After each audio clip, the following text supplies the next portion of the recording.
Jay Furnace, we're here for Your MMA.tv and we're at Fourth Dimension Gym in Nottingham and we've got Matt Hallam alongside us. Matt is going to be making his BAMMA debut just 10 days from now, I think, and he's going to be taking on a tough test in Harry McLeman. Matt, got your BAMMA debut coming up. It's a bigger stage for yourself. How are you feeling coming into your first sort of arena show? Yeah, man, you know, I'm buzzing. I'm really excited. I was excited from the beginning, you know, when it was on the cards and then when it actually did get announced. And also to be fighting on the same show as my colleague and friend Jimmy Warhead on a title fight. And this one looks like to be stacked up, biggest card that I've seen on BAMMA. So try not to let the nerves get in, and I don't think it will. I'm just really excited. I can't wait to fight. Yeah, and as you mentioned, you're training alongside Jimmy. Jimmy's got his title fight on the same night against Eddie Ellis. How does it work out, you know, you guys, the Roughhouse guys, training together, all peaking at the same time? Does that make you more confident, you know, that everybody's coming up at the same time? It makes it tough. Tough camp, man.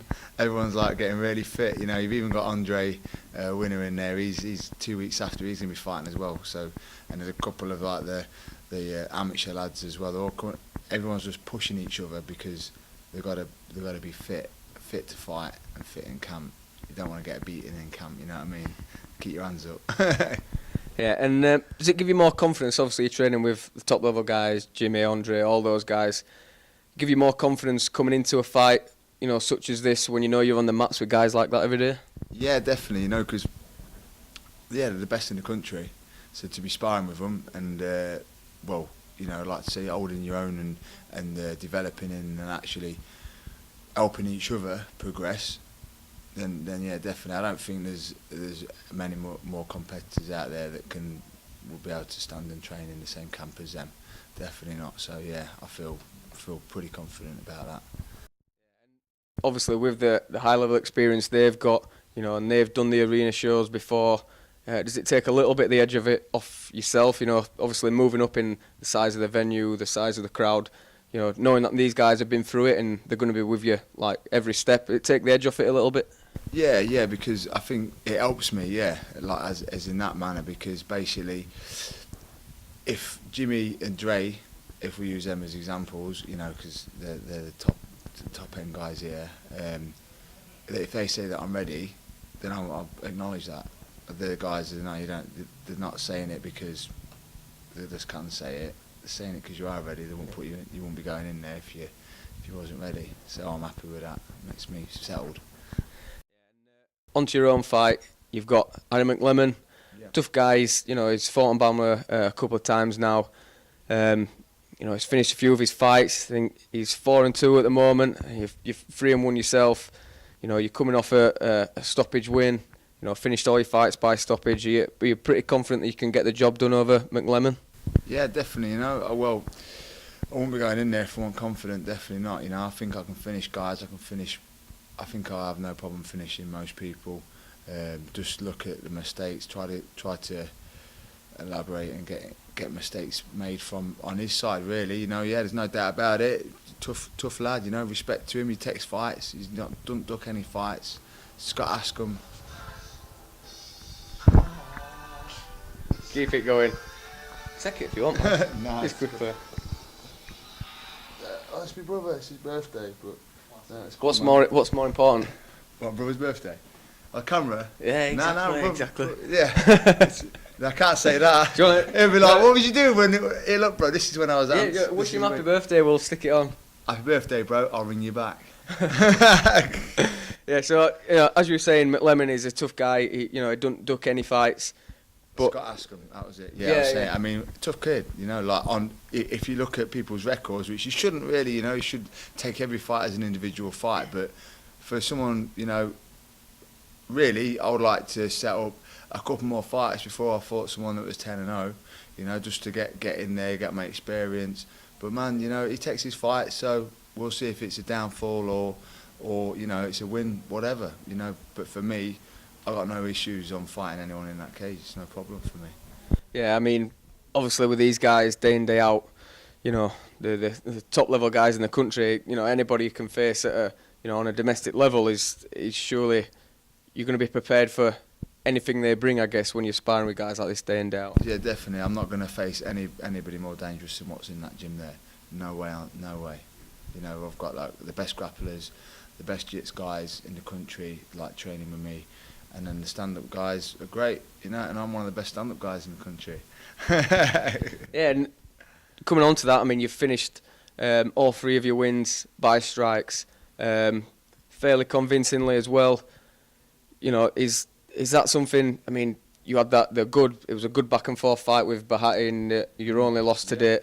I mean, what do you take from that, and has it made you more certain to look to improve your striking game, or have you become more well-rounded since that loss? Yeah, I think definitely more well-rounded. You know, I had a few gaps in my game there. You know, I've got to admit that my ground game was not up to scratch taking the fight, but you know, you got to take the fights, opportunities. You know, yeah, it was good. It was really good to fight that guy. He was really good, Bahati, really good fight.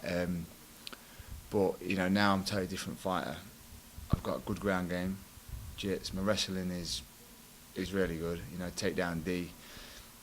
I'm on game with that, and putting it all together now. Just and the key really, relaxing and having confidence in my abilities. I think is like just really peaking. Yeah.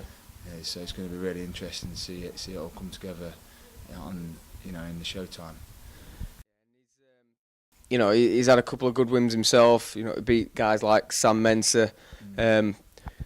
But in a similar sort of vein, he's kind of a kill or be killed kind of guy. Do you think that's going to make for an even more exciting fight? Yeah, definitely. I think it is because if we look at my strengths, really, I don't need to tag someone much, because then that'd be a game over. You know, because I'd like to think that I've got a good finish artist. You know, knockouts are going to happen if people start getting a bit sloppy and just chasing it and just relying on the willpower and heart and soul. They're going to get knocked out, and you know, so you've got to get your hands up. Obviously, you know, moving up in the stage, how did you find it, you know, getting matched? Because I heard earlier in your career, you know, because you raced off, you know, knocking people out, big finishes, you know, you were struggling maybe to get the fights at the level experience that you had, say, you know, 2-0, and you were struggling to get fights with other novice pros. I mean, was McLeman straight in there accepting the fight? Or have you been struggling to get other matchups? Yeah, no, I think that fight was pretty. I think that fight was pretty put straightforward. That didn't make no sense. But it was put straightforward, really. I don't think he'd have an issue taking the fight with me. I think he's a confident guy, and you know, I think it'll be a good fight. Definitely, you know, as long as we both stick to our plans, it could be really interesting for the crowd. But yeah, as for opponents in the past, I think my path has taken the correct way it would be, because yeah, you know, I finished guys pretty quick. My plans have always gone to work. I took the Bahati fight and the title maybe a little bit early, but I had to take it because, you know, he's a guy that would fight me. Whereas I was fighting guys, it's not like blowing my own trumpet, but I was just like beating them up, kicking them in the head, boom, and knocking them out. And it's like, you're not going to get many fights like that, and they're boring as well. You don't really get to see yourself developing, and that's where I think taking that fight, Nembard, and then this fight, perfect path for me, definitely perfect. Perfect path. I mean, it's led you to BAMMA 10 days time. You know, looking to the future, is it a promotion you're hopefully going to be sticking with long term, staying with those guys? Yeah, you know, every step of my career, it started off as like a hobby, and it was just really fantastic to work with Roughhouse and compete in just any competitions, and to be on BAMMA was a goal, was a bit of a dream and a bit of a goal to get on a BAMMA poster. And now I'm on BAMMA poster, and I'm like, wow, that's me, man, wicked, cool. Now I want to stay there, you know, so I need to perform. I need to get on there, and you know, who knows, like 2-3 fights down the line, if I'm doing what I can do, could see a British title fight would be fantastic, and that'd be another goal ticked in my life. Tell the grandkids. And obviously finishing the fights, impressive fashion, only accelerates, you know, the rate that you move up the ranks as well. Yeah, that's my key. That's really what I'm aiming on developing and putting on to people, you know what I mean? Enforcing that and do some really good finishes. That's what I want to be known as, finishing fights. Awesome. That's Matt, and he's going to fight in BAMMA 10 days' time. It's a huge card at the Birmingham NIA Arena, so make sure you don't miss it. Yo, you've been mad to miss it, man. Mad to miss it. Thank you.